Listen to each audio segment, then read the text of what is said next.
Sure, it's not a highlight from the band's discography by any means, and if it wasn't made by Nickelback, I most probably wouldn't have cared for it at all, but it's harmless, and Nickelback, from a loyal fan, you guys get a pass here. Just, make sure that the next record isn't No Fixed Address 2, please. Back in the summer of 2021, I said the words that you just heard. At the time, it had been 4 years since the release of Nickelback's then most recent album, Feed the Machine. A record that, coming off of the back of this super poppy No Fixed Address, very much reignited the edge in the band's sound, and most people saw it as a return to form, me included. Personally, I was really hoping that Nickelback would just continue pursuing that style from that point forward. And things even seemed to be going that way when band bassist Mike Kruger went on record as saying that he wanted the group to go in a more heavy direction.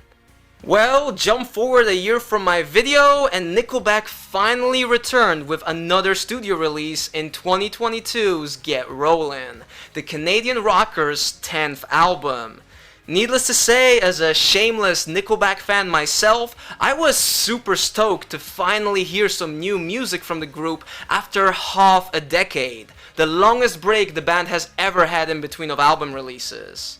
However, as the album release drew closer, some mild worries began to arise. Now, everything started out absolutely great, with the band posting a small snippet of a new tune back in August, featuring metalcore panic chords. Anything but a standard Nickelback ingredient, and it was safe to say that people got very excited, and even critics were at least curious.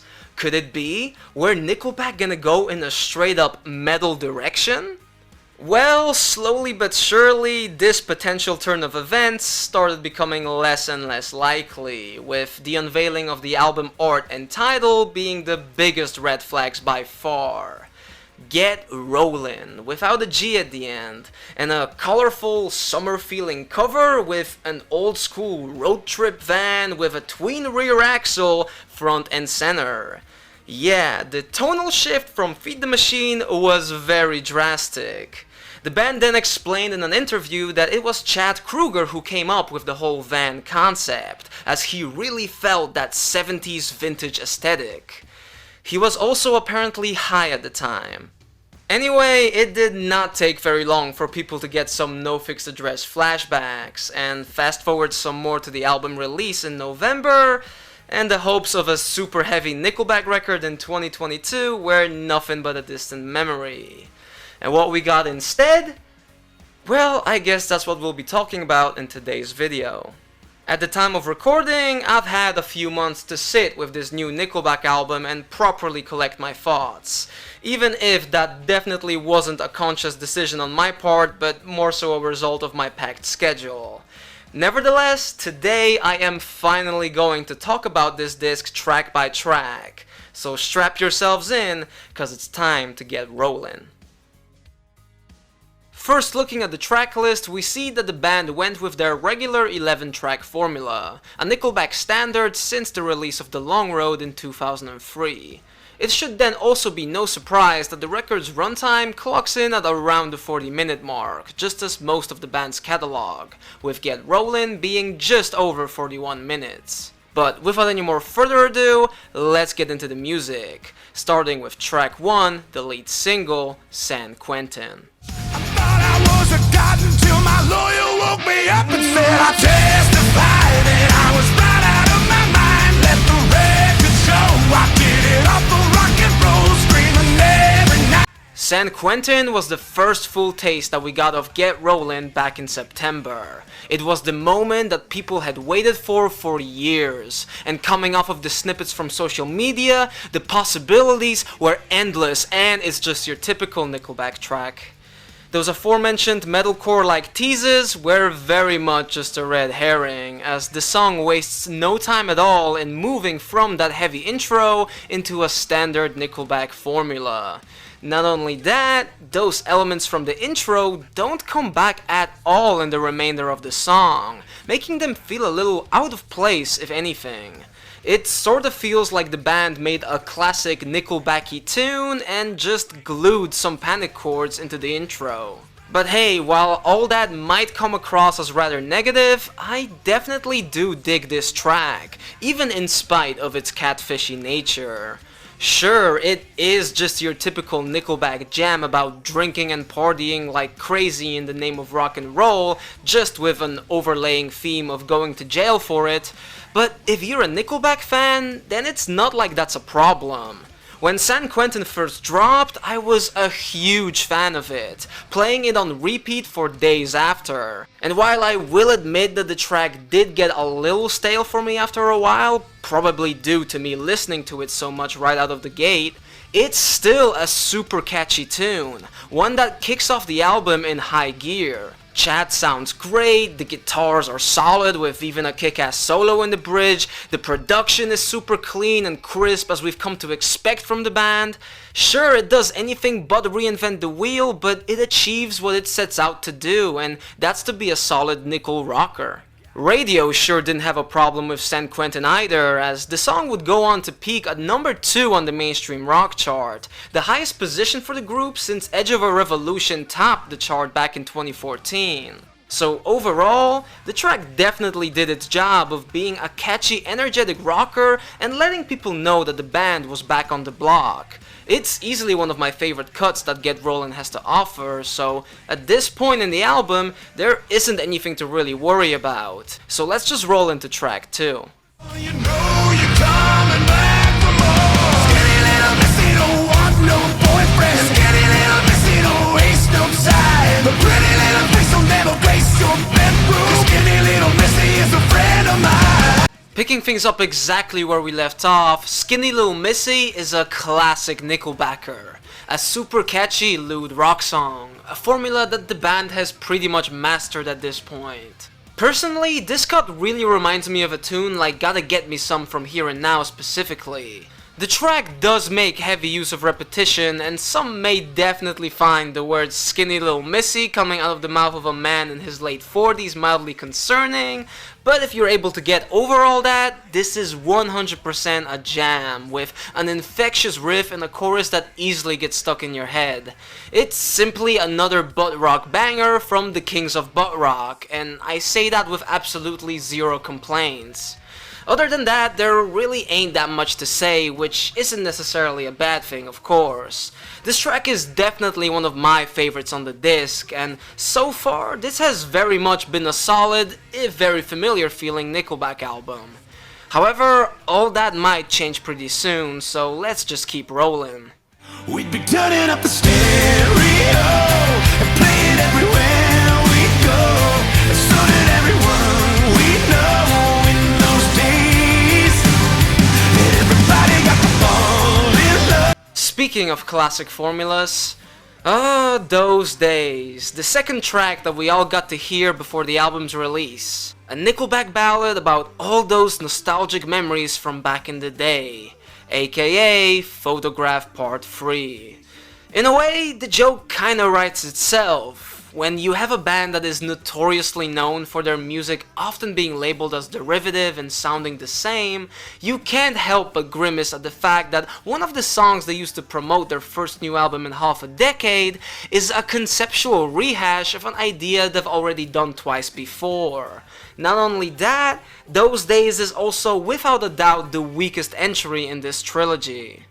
Now, before I say anything else, I must fess up and confess that this song has somewhat grown on me since it came out. Had I reviewed this album back in November, I probably would have ripped it to shreds, but now, I don't really have any overly strong feelings about this track one way or another, it's just okay. But even with all that being said, objectively you can find a lot of issues here. The song is just very bare bones. It doesn't really say anything of value, just mentions a few things about that good old back in the day and calls it a day. It completely rides on the back of a couple of nostalgic references, something that's especially apparent in the cheesy verses. It feels lazy, even more so knowing that it was one of the songs used to promote the record, when this would have only just about qualified as a filler track on some of the band's older work. Looking at the lyrics, it's just so forgettable and basic. The band doesn't really put anything into the track that is characteristically them. Previously, when Nickelback made songs like this, they included more specific references to their actual upbringings and memories. The songs felt personal, while this feels a lot more generic, like anyone could have written it about things that a bunch of people could potentially relate to. All capped off with a cheesy, cheap-feeling sing-along section in the track's climax. This notion also kinda carries over into the music video, as despite using an admittedly cool set with a bunch of the band members' actual personal belongings and pictures from those days, the video is intercut with old home footage that isn't even of the band members themselves. So all in all, while I personally do not hate this song at all, with parts of it being pretty catchy and getting stuck in my head, I am simply just very forgiving and I cannot in good conscience defend it too much. And my girlfriend absolutely hates this track as well, so there's that. Well, it's high time you and I got rolling. Someplace else we just gotta be.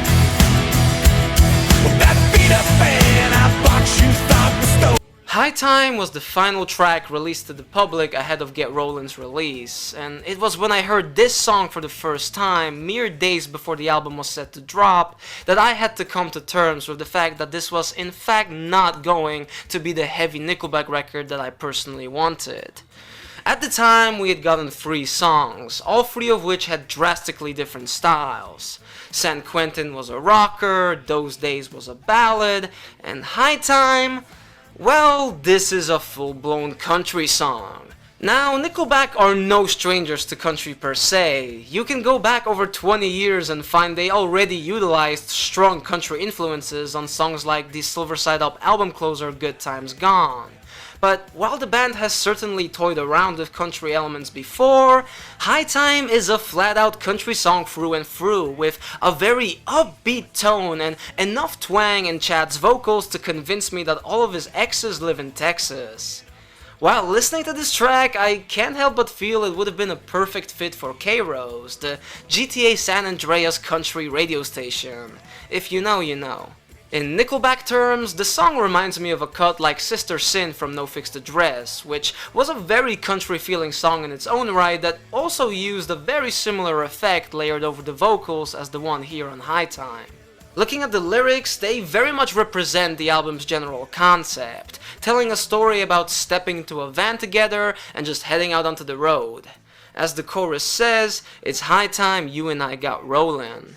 I think it is also relevant to point out that this is the only song on the whole record where the country feel is this prominent, making it a little weird that this is the song that largely inspired the album's art direction and marketing. But looking at the song itself, well, it's fine. It goes without saying that it's not the sort of track that I was really looking for on this album, but for what it is, it does a good job and has a fun, groovy summer feel to it. Again, it does feel somewhat out of place here, especially in pretty much the middle of the track list, as usually the band would save the country elements for an album closer, but with this song's theme of getting rolling in mind, I do understand that it wouldn't have really fit that bill here.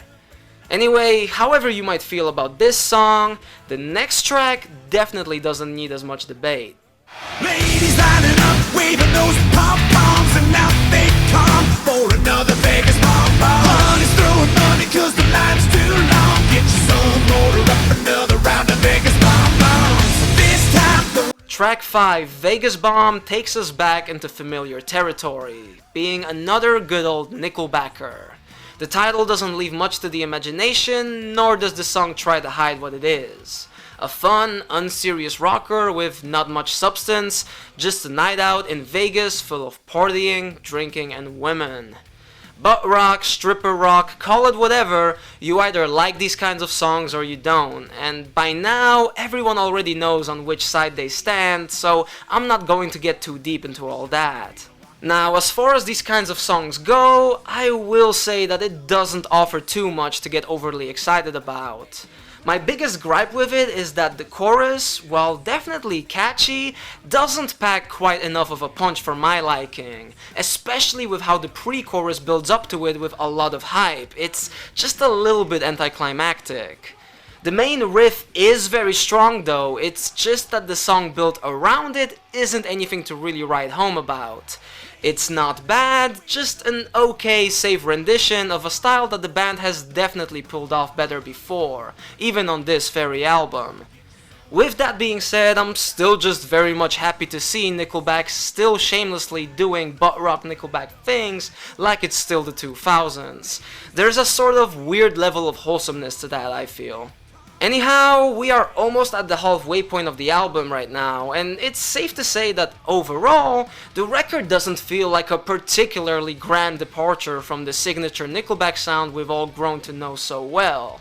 Even High Time, despite being the most country the band has ever gone, wasn't necessarily something that you couldn't at least imagine Nickelback attempting to pull off before.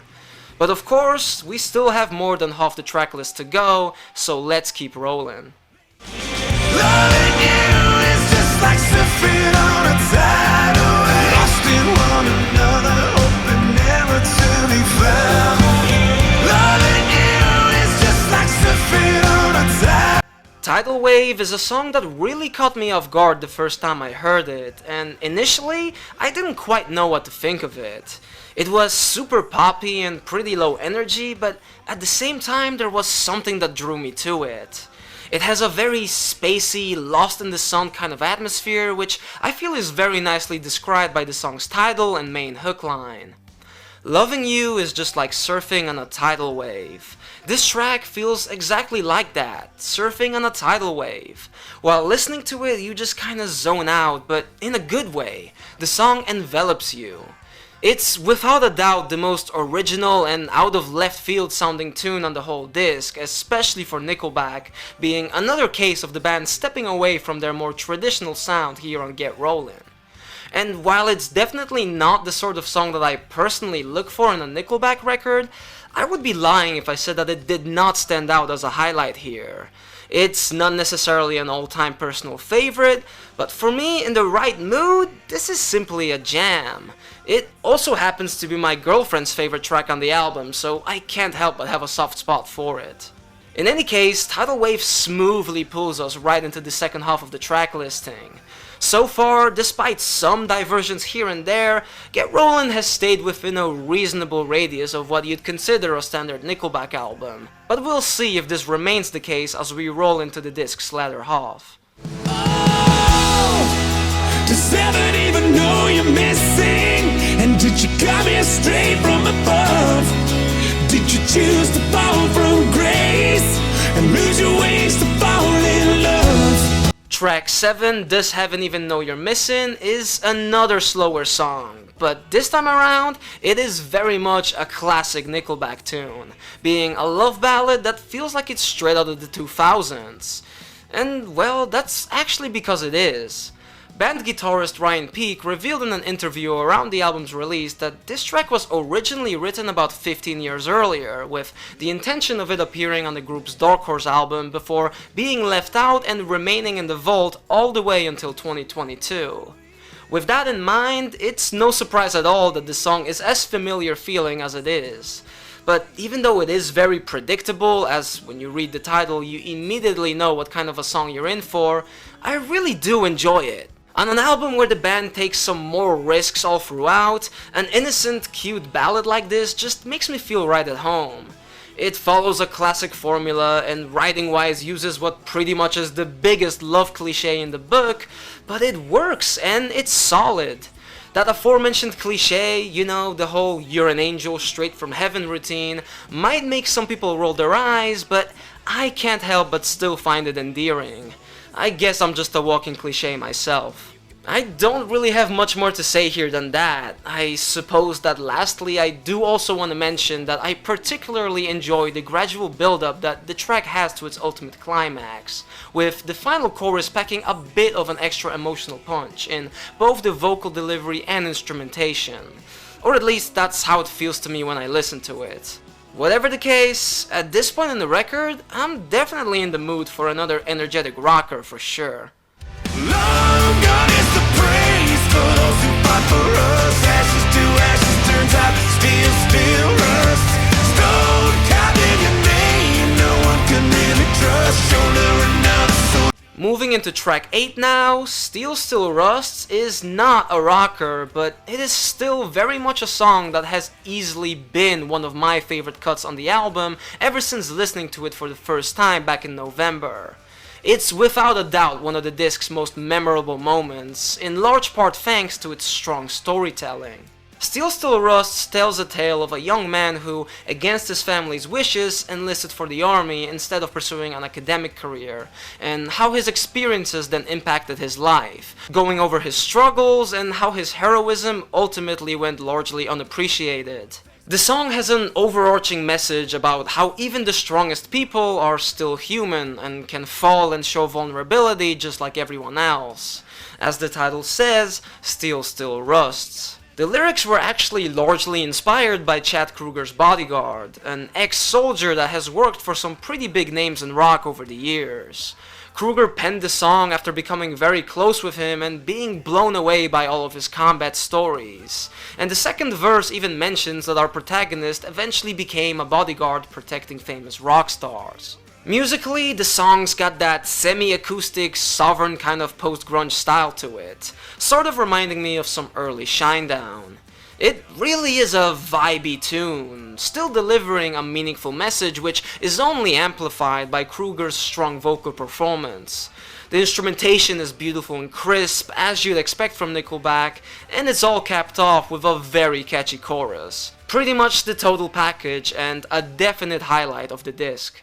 Cause one of us is always holding somebody else, while one of us is hoping that nobody can tell, and the both of us are getting good at fooling ourselves, waiting on the other one to figure it out.